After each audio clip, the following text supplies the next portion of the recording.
and you want to buy this and that, you want to wear a branded shirt and have a branded pair of shoes, Adidas and Levi's and Reeboks, and you want to be, discussed in your classroom and a college that, this guy is very smart, he dresses so nicely.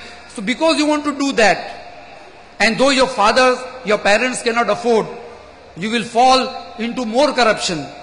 There are boys and there are girls who do uncivilized things to do this. In Bombay, there were reports in newspapers, Midday, DNA, and it appears that girls from colleges, they go into prostitution in order to run with the pace of modernity. They want to have expensive leather bags and expensive shoes and expensive cosmetics. Why? Because everybody is doing them. Everybody is doing it around them. My brothers and sisters, when you go back to the campus, keep your attitude Islamic. The best moral survival kit for you would be practice Islam in your campus. This is the golden advice I can give you in this limited time. Practice Islam. Practicing Islam is the way to show that you are a courageous man. You are not ashamed of having a beard. You are not ashamed of wearing a hijab. Your trousers are above your ankles. You are not ashamed of it.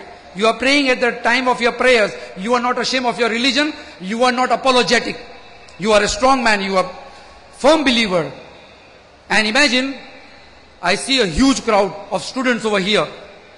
Maybe 20 to 25,000 if somebody can correct me. These students, if they have an Islamic libas with a beard, with a hijab, my sisters, and all of a sudden you see the change in the campus. It is dawah.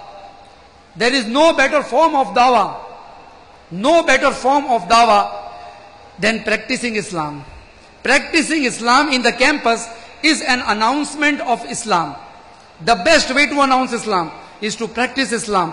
And not only that you look Islamic by your beard or by your hijab. No, that is not enough. There are other things you have to practice in the campus which many students don't practice. That is the humbleness. One more characteristic of a believer. He is... Should we?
I was just telling you about that your attitude towards your religion should not be something what we say apologetic. That you should not be ashamed of having a beard or announcing Islam. Also you can carry a dawa kit along with you. You know what's a dawa kit? A dawa kit means you can have a translation of Quran with your, in your school bag or your college bag, or a DVD pertaining that speaks something about Islam, or some pamphlets about Tawheed and introduction to Quran or Prophet Muhammad sallallahu alaihi wasallam. You can have those things along with you and you can gift it to your friends.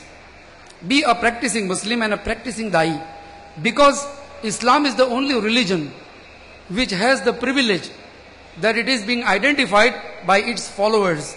If the followers are good, the religion has an image that it's a good religion. And if the followers are bad, people blame the religion. People blame the religion for it. And this is not with Christianity or Buddhism or Hinduism. This privilege is only for Islam. So every Muslim, whether he is a student or a professor or a businessman, he is the public relation officer of his religion, of his community. He is a da'i. Every Muslim is a da'i, whether he does the dawah or not. This is the most important thing, my brothers and sisters, that you go back with a lesson or with a reminder that Alhamdulillah, Allah has made you Muslims and there is nothing to be ashamed of. When you acquire the knowledge from science, math, technology, language, don't forget the knowledge that has been revealed by God Almighty. This is acquired knowledge, technological knowledge. But technological knowledge minus revealed knowledge is a very dangerous thing. Because revealed knowledge, that is the Quran, it teaches you morals and ethics, dealing with people, all sort of people. It makes you a good personality from your mind, psychologically, intellectually, and also spiritually. And then you become a doctor or an engineer, you become a jewel of the community, you become a jewel of the society. With this advice, I would like to end my talk by translating the verse which I began with from Surah Baqarah. Ya ayyuhalladhina amanu udkhulu fis silmi kaffa. O you who have believed, enter into Islam wholeheartedly. Wala tattabi'u khutuwati shaitan. And do not follow the footstep of Satan. Innahu lakum aduwwum mubin. Indeed, he is an open enemy to all of you. Wa akhiru dawana anil hamdulillahi rabbil alamin.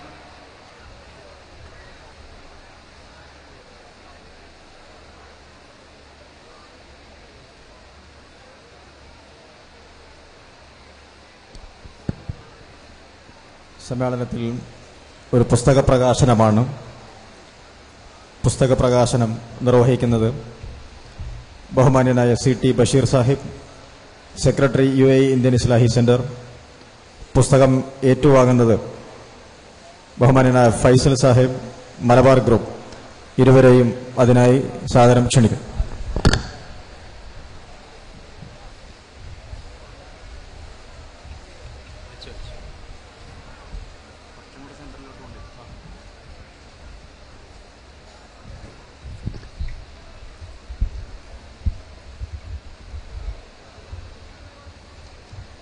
ബഹുമാന്യനായ സുഹൈർ ചുങ്കത്തറ രചിച്ച, ഈ സമ്മേളനത്തിന്റെ പ്രമേയത്തെ ആധാരമാക്കി രചിച്ച അറിവ് സമാധാനത്തിന് എന്ന പുസ്തകത്തിന്റെ പ്രകാശനമാണ് ബഹുമാന്യനായ സി.ടി. ബഷീർ സാഹിബ് നിർവഹിച്ചത്.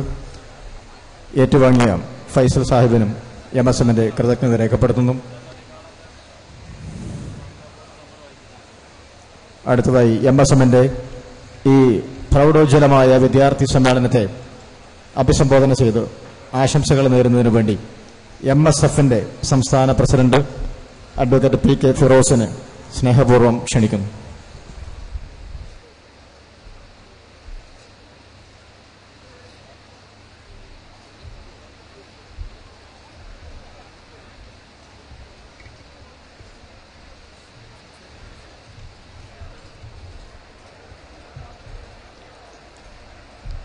വേദിയിലിരിക്കുന്ന ബഹുമാന്യരായ നേതാക്കളെ, ഈ മഹാസമ്മേളനത്തിൽ സംബന്ധിക്കാനെത്തിയ പ്രിയപ്പെട്ട വിദ്യാർത്ഥിനി സുഹൃത്തുക്കളെ, അസ്സലാമു അലൈക്കും.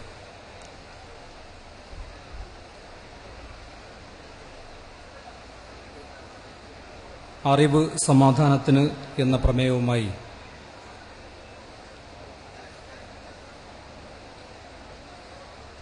MSM സംഘടിപ്പിക്കുന്ന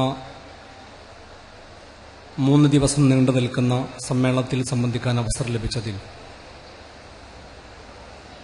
ആദ്യമായി ഞാൻ സന്തോഷം രേഖപ്പെടുത്തുകയാണ്. വളരെ തിരക്ക് പിടിച്ച ഈ സെഷനുകൾക്കിടയിൽ ഒരു പ്രസംഗം അനുചിതമാണ് എന്നുള്ളതുകൊണ്ട് വളരെ ചുരുങ്ങിയ വാക്കുകളിൽ എൻ്റെ സംസാരം അവസാനിപ്പിക്കണം എന്ന് ഞാൻ ആഗ്രഹിക്കുകയാണ്. ക്യാമ്പസ് അറ്റ് ക്രോസ് റോഡ്സ് എന്ന സെഷനിലായിരുന്നു സംബന്ധിക്കേണ്ടിയിരുന്നത് എങ്കിലും കുറച്ച് സമയം വൈകിയതുകൊണ്ടാണ് ഈ സെഷന്റെ ഇടയിൽ കയറി സംസാരിക്കേണ്ട സാഹചര്യം ഉണ്ടായത്. അതിന് നിങ്ങളോട് ക്ഷമ ചോദിക്കുകയാണ്.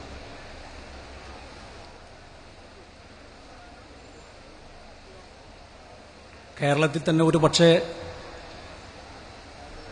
ഇത്ര ശാസ്ത്രീയമായി ഇത്രയും അധികം വിദ്യാർത്ഥിനികളുടെ പങ്കാളിത്തമുള്ള ഒരു സമ്മേളനം വേറെ നടന്നിട്ടുണ്ടോ എന്ന് സംശയമാണ്. അത്രയേറെ ഗാംഭീര്യമുള്ള ഒരു സമ്മേളനം എന്ന നിലയിൽ ഈ സമ്മേളനത്തിലെ ഓരോ സെഷനുകളിലും ചർച്ചക്കെടുക്കുന്ന വിഷയങ്ങൾ വളരെ പ്രാധാന്യമർഹിക്കുന്നതാണ്. വിദ്യാർത്ഥികൾ എന്ന നിലയിൽ നമ്മുടെ ഉത്തരവാദിത്തത്തെക്കുറിച്ചുള്ള ചില ഓർമ്മപ്പെടുത്തലുകളാണ് ഇവിടെ വിവിധ വിഷയങ്ങൾ ചർച്ച ചെയ്യുമ്പോൾ നമുക്ക് ലഭിച്ചുകൊണ്ടിരിക്കുന്നത്. കേരളത്തിലെ ക്യാമ്പസുകളിലും കേരളത്തിലെ പൊതുസമൂഹത്തിനിടയിലും ഗുണപരമായ ചിന്തകൾക്ക് നേതൃത്വം കൊടുക്കേണ്ട ഒരു വിഭാഗം എന്ന നിലയിൽ ഒരു വിദ്യാർത്ഥിയുടെ ഉത്തരവാദിത്തം വളർന്നു വരുന്ന ഒരു വർത്തമാനകാലത്താണ് നമ്മൾ ജീവിച്ചുകൊണ്ടിരിക്കുന്നത്. കേരളത്തിലെ നവോത്ഥാന സംരംഭങ്ങളെക്കുറിച്ച് ചർച്ച ചെയ്യുമ്പോൾ ഇസ്ലാഹി പ്രസ്ഥാനങ്ങളുടെ പങ്ക് മറച്ചുവെക്കാനോ ചെറുതായി കാണാനോ സാധിക്കില്ല എന്നുള്ളതൊരു വസ്തുതയാണ്. ആ വസ്തുത നമ്മുടെ മനസ്സിൽ നിലനിർത്തിക്കൊണ്ട് തന്നെ ഒരു തുടർ പ്രവർത്തനങ്ങളുടെ അനിവാര്യതയും നമ്മുടെ മനസ്സുകളിലേക്ക് കടന്നു വരേണ്ടതുണ്ട്. അത്തരത്തിലുള്ള തുടർ പ്രവർത്തനങ്ങൾ ഏറ്റെടുക്കാൻ ഇത്തരത്തിലുള്ള പരിപാടികൾ സാധിക്കുമാറാകട്ടെ എന്ന് മാത്രം ആശംസിക്കാനാണ് ഞാൻ ഈ അവസരം ഉപയോഗപ്പെടുത്തുന്നത്.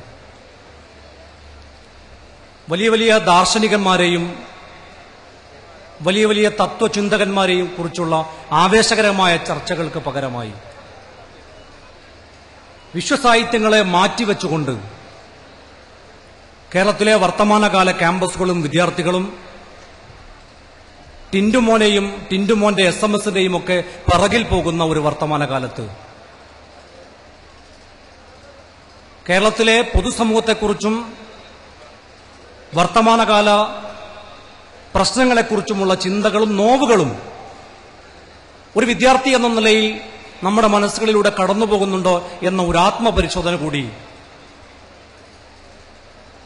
ഇത്തരം പരിപാടികളിൽ നമ്മുടെ മനസ്സുകളിലൂടെ മിന്നിമാഞ്ഞു പോയാൽ നമ്മുടെ ഉദ്ദേശങ്ങൾ സഫലമായി എന്നുള്ളതാണ് എന്റെ ഒരു വിലയിരുത്തൽ. ആ ഒരു തലത്തിലേക്ക് കേരളത്തിലെ വിദ്യാർത്ഥി സമൂഹത്തെ നേരായ ദിശയിലേക്ക് സഞ്ചരിക്കാനും അവർക്കൊരു ചൂണ്ടുപലകയായി ദിശാബോധം നൽകാനും MSMന്റെ ഈ മഹത്തായ സമ്മേളനത്തിന് സാധിക്കുമാറാകട്ടെ എന്ന് ആത്മാർത്ഥമായി പ്രാർത്ഥിച്ചുകൊണ്ട് ഈ സമ്മേളനത്തിന് എല്ലാവിധ ആശംസകളും നിർത്തുന്നു. അസ്സലാമു അലൈക്കും. നേരത്തെ നമ്മുടെ ക്യാമ്പസ് അറ്റ് ക്രോസ് റോഡ്സ് എന്നുള്ള സെഷൻ അല്പം തിരക്ക് കാരണം ഒരു ചോദ്യം കൂടി ബാക്കി നിൽക്കെയാണ് നമ്മൾ അവസാനിപ്പിച്ചത്. ക്യാമ്പസ് അറ്റ് ക്രോസ് റോഡ്സ് എന്ന സെഷനിലെ അവസാന ചോദ്യം ഉന്നയിക്കുന്നതിന് വേണ്ടി RITയിലെ വിദ്യാർത്ഥിയായ സക്കരിയയെ ക്ഷണിച്ചുകൊള്ളുന്നു.